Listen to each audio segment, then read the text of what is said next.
Stop! Détendez-vous. C'est l'heure de...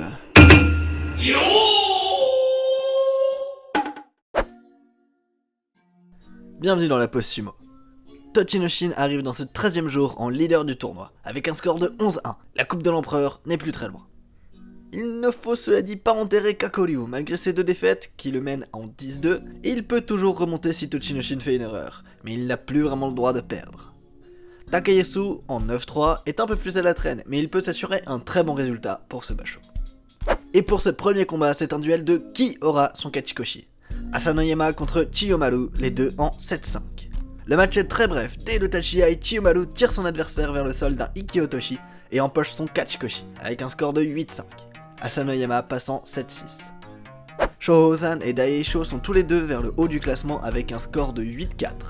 Shohozan obtient une prise intérieure et projette Daieisho, il passe en 9-4, Daieisho tombe en 8-5. De nouveau un match entre deux Likishi en 8-4. Le rookie Abi qui a obtenu son Kachikoshi hier contre Kaisei dans la même situation. Reste à savoir qui va continuer de monter au classement. Abi tente de tirer Kaisei au sol mais Kaisei résiste.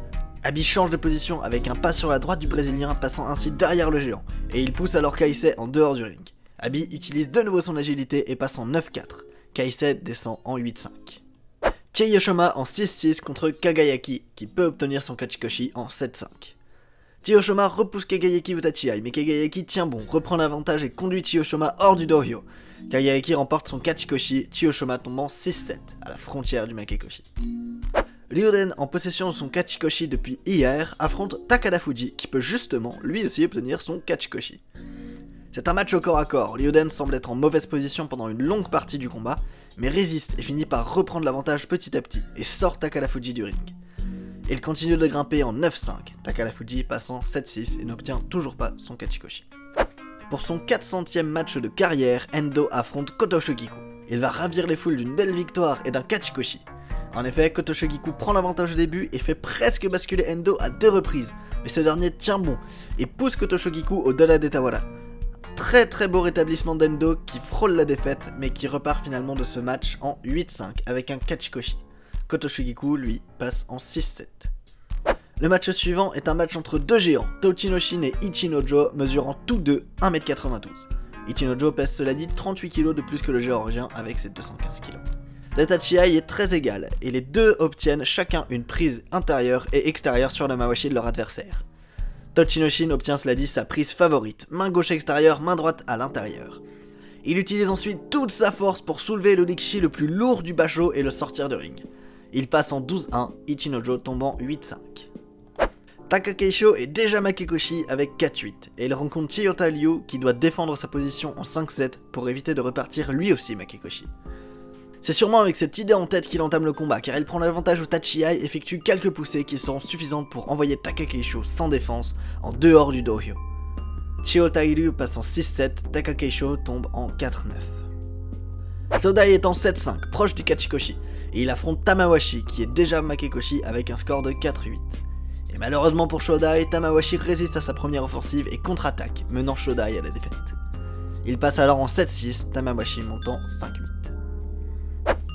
Takayasu est en 9-3 et il affronte Arawashi en 6-6.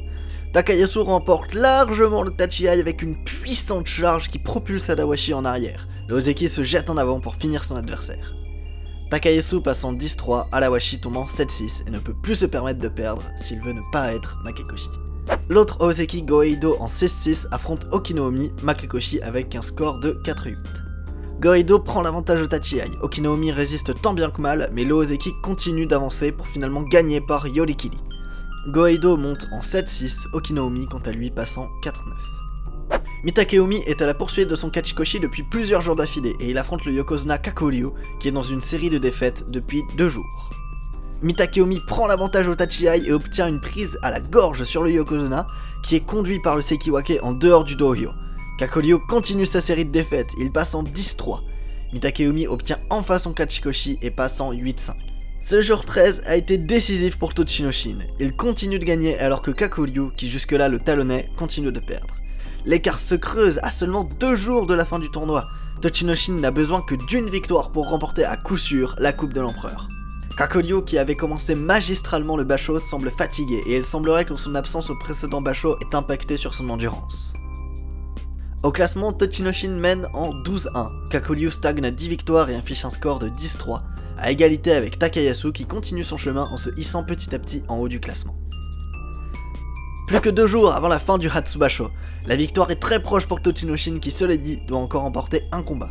Attention à ne pas crier victoire trop vite. A bientôt pour une prochaine pause sumo.